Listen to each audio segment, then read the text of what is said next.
The Halloween update for Warzone will soon be upon us, and I'm talking within the next 5 or 6 hours.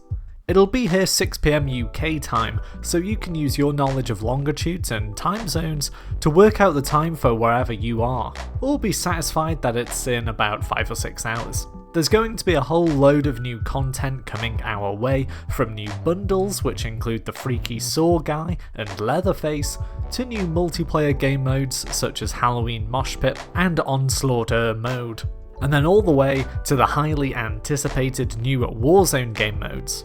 For Warzone, the whole map is now Haunted Verdansk.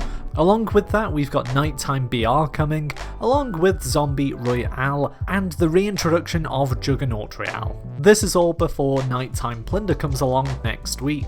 A particularly cool thing to look out for is the flaming jack-o'-lantern head that you get when you're on a 3 kill streak or more. It looks like this is just in multiplayer for now, but I hope it comes to Warzone too, so we can let the lobby know who is literally on fire.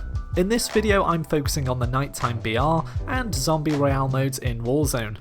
These modes are going to be pretty different from what we're used to, as you'd expect, which means that different loadout and class choices will be on top. I'm going to talk through the best classes and loadouts for these different modes, so you can get them for the first game you play on it, giving you the upper hand straight away, and hopefully helping you get that win.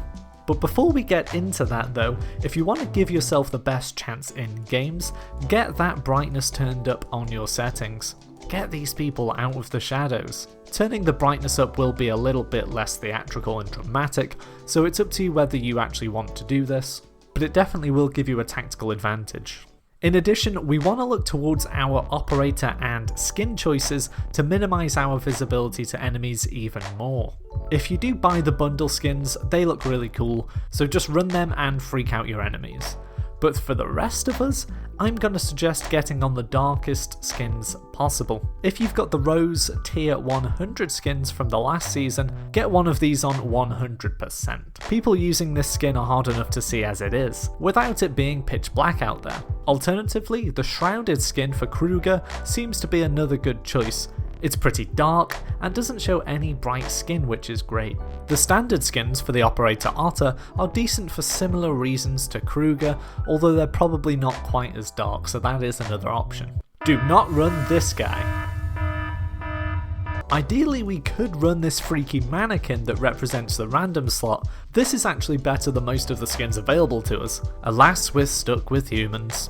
Right, let's get into the loadout. I'm gonna start with an AR.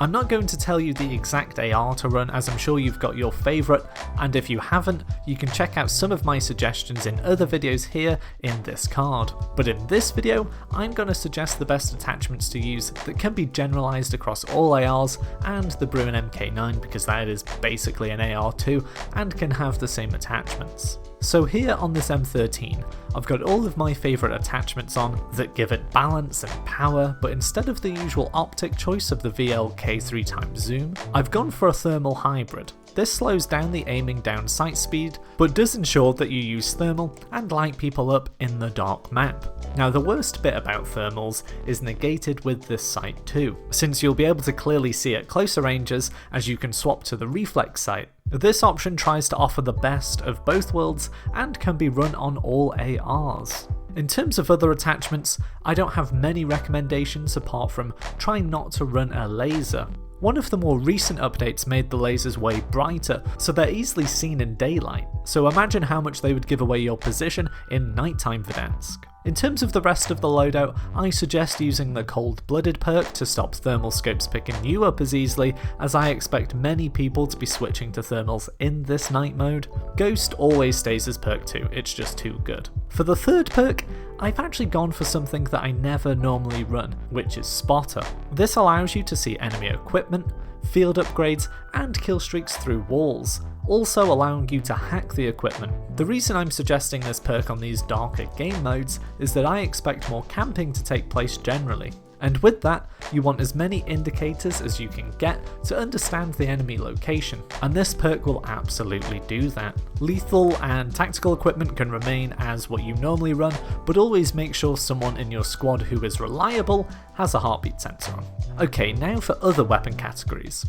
For SMGs, I don't think much needs to change at all. These are all about close range exchanges, so you don't need thermals on or anything like that. And even a laser isn't going to be too bad because you're going to be in their face and challenging anyway.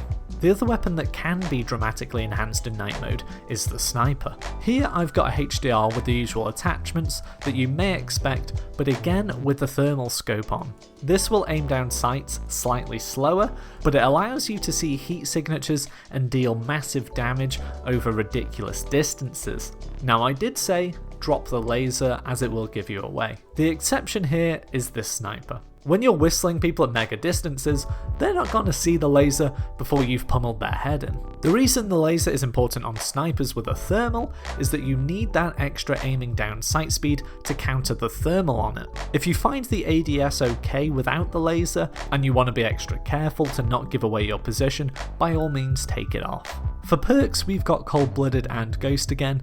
The third perk this time is Amped, as usually I pick this up as my second loadout and re-pick up whatever I was running before, usually NAR. I want to be able to swap between these very quickly, so this perk is great.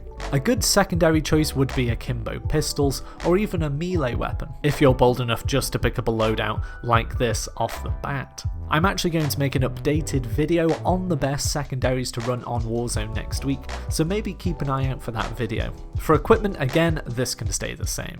So they are actually all my suggestions for the nighttime modes coming to Warzone.